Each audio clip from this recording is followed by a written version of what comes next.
this particular information, I want to give an intellectual nod to a researcher and a Yale professor by the name of Victor Room, who came up with expectancy theory. What I'm about to share with you is not his straight expectancy theory. It's my modification thereof. So anything that's really sharp and strong, credit Room with. Anything that makes no sense, yeah, that was my addition. So anyway, motivation comes down to 3 beliefs that you must have. If you have these 3 beliefs, you will be motivated. That is, you will put energy into the task at hand.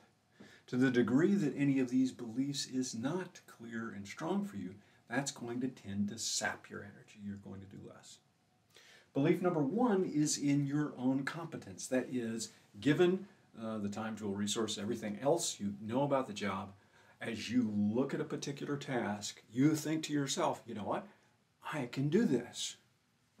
And if I apply effort, that will lead to performance, the creation of some valued accomplishment, that is, some accomplishment that the organization values.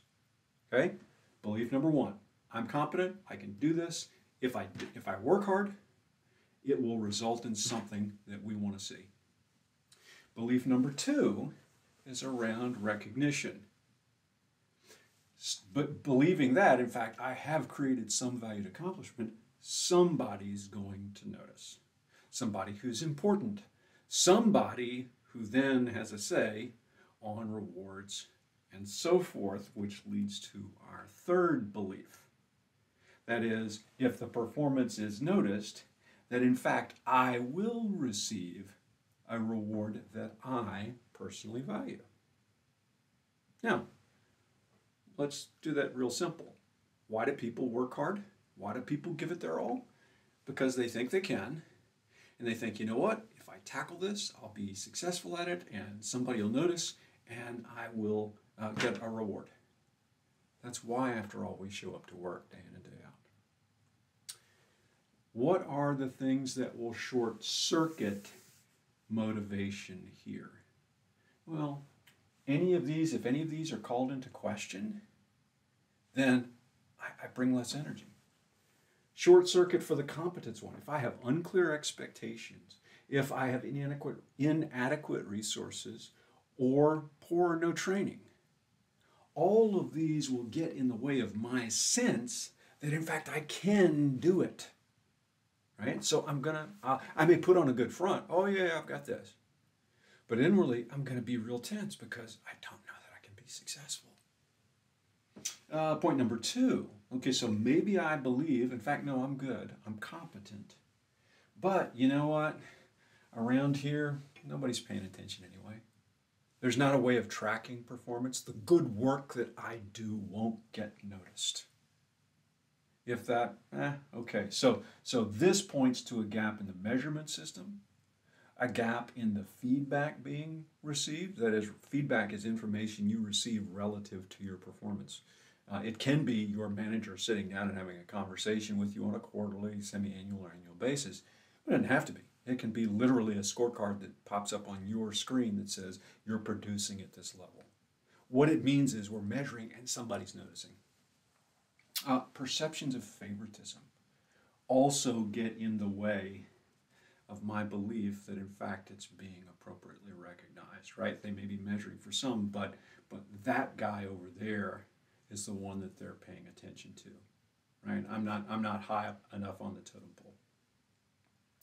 Last short circuit.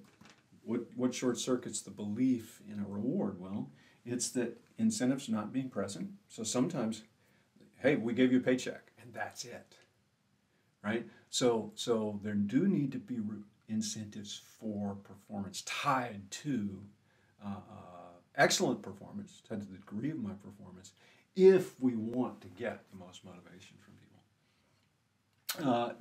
Incentives may be there, but they're not the kind of incentives that are important to me. If I'm offered extra vacation days, but I'm someone who likes to stay in the office, that's not going to help.